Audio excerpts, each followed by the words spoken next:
Recording the sewer line here at 6034 Northwest Sycamore. Date's March 9th, 2021. Pulling back from the city main, I've zeroed out the footage on my camera. See the city main there, and we are retracting back from that point. Getting a look at the 6-inch clay piping as part of this line.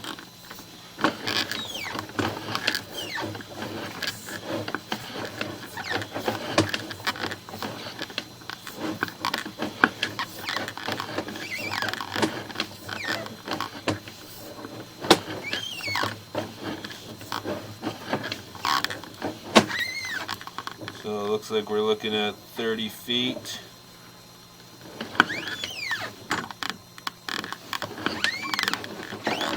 Feet of 6-inch.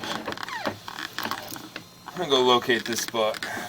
I'm gonna end the video there. The rest of it's HDPE plastic, looks fine.